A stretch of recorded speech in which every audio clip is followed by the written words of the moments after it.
Making YouTube videos about nostalgic things makes me miss stuff that was objectively worse than what we have available now.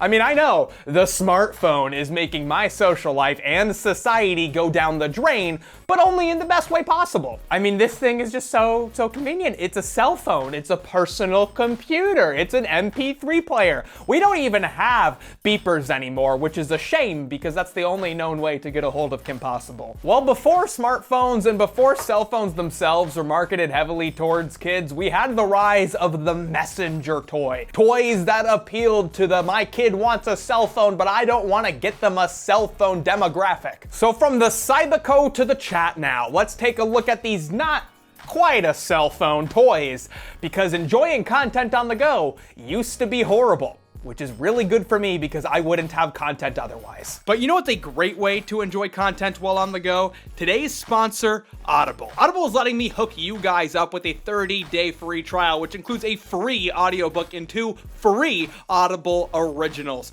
So go to the link below, audible.com/Billiam, or text Billiam to 500-500 to get a 30-day free trial. And stay tuned until the end of the video to find out what I'm listening to. Oh boy, Tiger Electronics. Last year, I took a look at the Video Now line, a series of portable media devices which play DVD-like discs at horrible quality. I mean, the screens on these things were horrible. The Now line actually extended a little past Video Now, though. There was the TV Now, a portable DVR, the VCam Now, a camcorder, and the Chat Now, a cell phone type thing, but it's not a cell phone. You may not have a cell phone! Yeah! Step off, Ninja Mom. It's not a cell phone. God, I hate anime. The goal here was to make child-friendly and child-priced emulation of existing technology. The Video Now was like a mediocre video player, but the Chat Now is a mediocre cell phone. But it's not a cell phone. Instead, the Chat Now is basically a Walkie Talkie, which takes advantage of something called the Family Radio Service, which is a UHF radio band dedicated for familial use. However, Chat Now devices all came with a cell phone-like number called buddy numbers, which could be used to communicate with other registered users. Because of the frequency range, Chat Now really could only communicate between 1 to 3 kilometers. But this is pretty overstated. Under most conditions, the Family Radio Service's range is closer to 0.5 to 1.5 kilometers. Look how far away I am. Over. There is some serious distance between you and I. Over.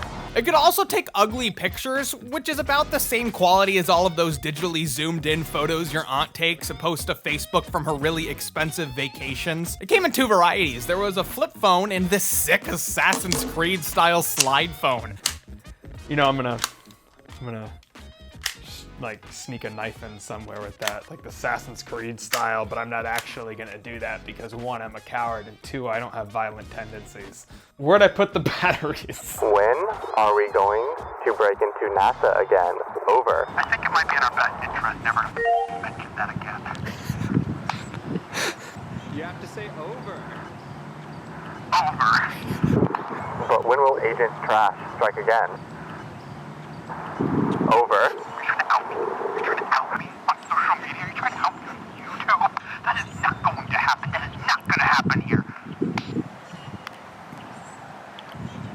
Over. Alright, look at this. This is the Hello Kitty SMS text messenger. This would be a lot better if it were the Keroppi SMS text messenger, but that's just clearly stating my bias. It's also a calculator and has some basic PDA functionality like storing contacts.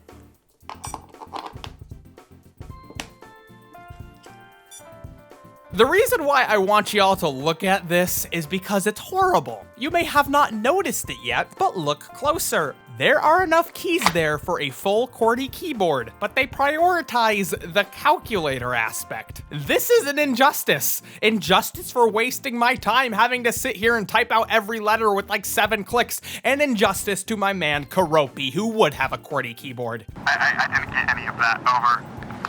That's because you gave me the worst of the 2. Over. I heard you're the worst of the 2, and that's all. Over. I stand by that claim. Over. I don't even know what claim you made. How am I supposed to know what you said if I can't hear it? Over. Do not blame me for the faulty device. Let me hear you say over, you stupid, idiot, loser, moron. Over.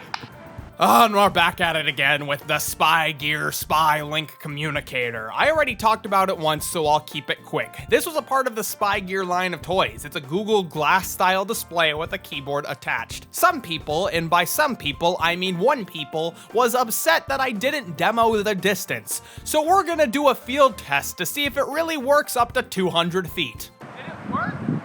Yeah.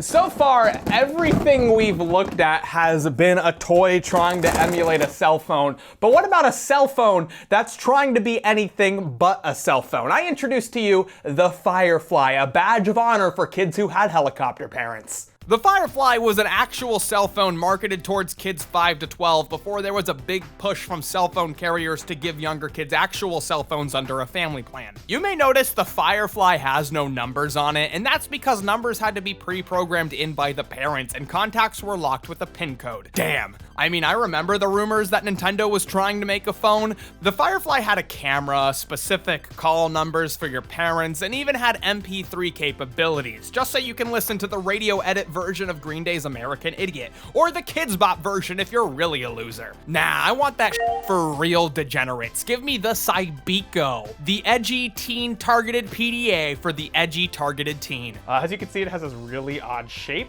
And the reason why it has that odd shape is because my hand is oddly shaped. I mean, look at this.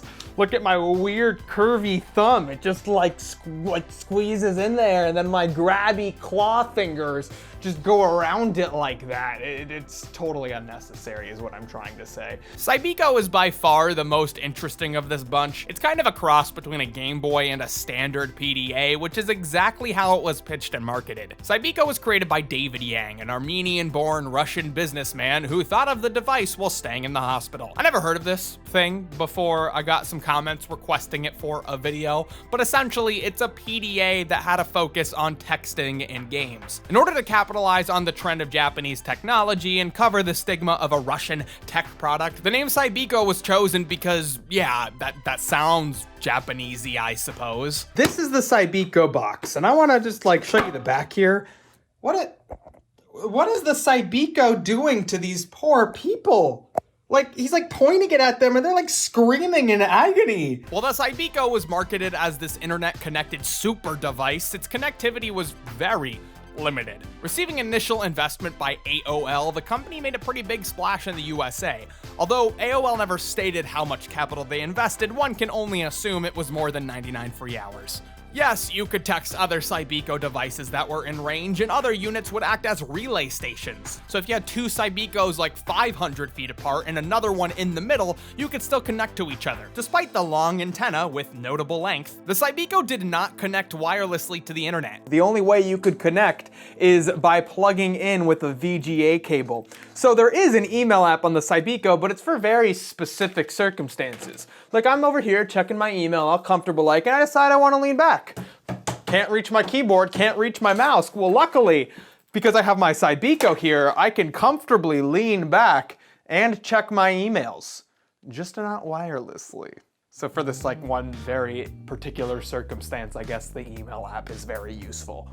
The device kind of looks like a calculator, and that's because it has a calculator. I'm certain these were not allowed during testing scenarios, but the allure of using the Cybiko as a cheating device was absolutely a part of its appeal. I mean, if you wanted to convince your parents to get this for you, the fact that it was also a scientific calculator made it a lot easier. I mean, it's not $130, it's only $30 more than a standard Texas Instrument. But I'm sure plenty of angry parents ended up having to buy this thing for their kid, and then having to buy an actual TI-84 later when you found out you couldn't test with it because it also texted. It also has an expansion port at the bottom and a stylus, which is not used for a touchscreen, but instead used to press the actual buttons because they're really small. The expansion port was marketed as having limitless potentials, from digital cameras to GPS systems, but only 2 expansions were ever made, an MP3 player and a 1 megabyte memory expansion port.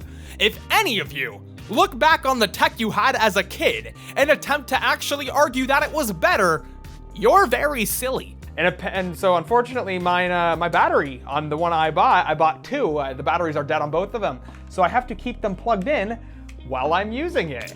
Cool. However, there was a lot of software support for the Cybiko, with a new piece of freeware being released every single day during its lifespan. By the end of the device's lifespan, spoiler, it died, there were over 400 freeware games published, and homebrews existed for long after. While most of the games were considered to be kind of lame, there were some favorites, but I've been having trouble connecting my Cybiko to my computer. It wasn't just limited to games, there were other apps too. There was the You and Me Sai Community app, which was a kind of social media-esque profile that allowed you to locate other Cybiko owners in the area and view their profile. It kind of reminds me of Street Pass in a way, more than Tinder. Was Street Pass Tinder? What's up, Cybiko hotties? What would I say to other Cybiko owners? You up? You up, shift, there we go, enter, that's it. That's all I want to do. That's all I want to say.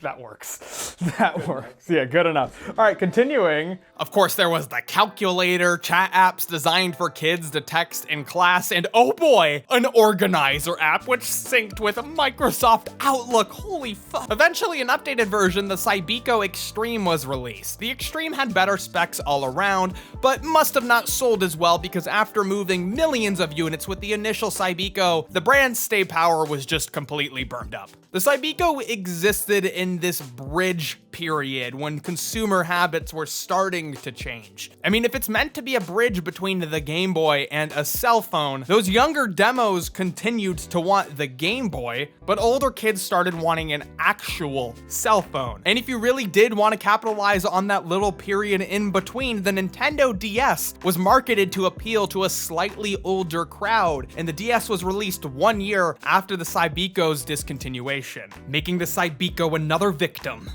of PictoChat.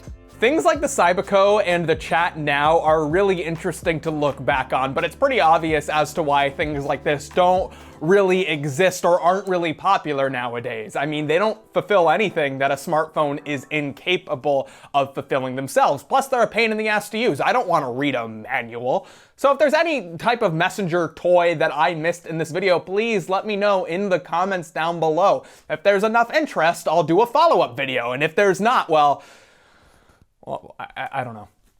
Reminder, today's video is sponsored by Audible. Go to audible.com/Billiam or text Billiam to 500-500 to get a 30-day free trial, which includes a free audiobook and 2 free Audible originals, which is good for anything in Audible's unmatched content library. What I love about Audible is the fact that your credits actually transfer from month to month. So if you don't use it one month, your credits roll over to the next month, which is great because listening to audiobooks is a habit I tend to fall in and out of. I mean, sometimes I'll go months without listening to anything, and then I'll listen to 5 audiobooks all in a row in like a week. And if you ever cancel your subscription, you keep your library and your unused credits.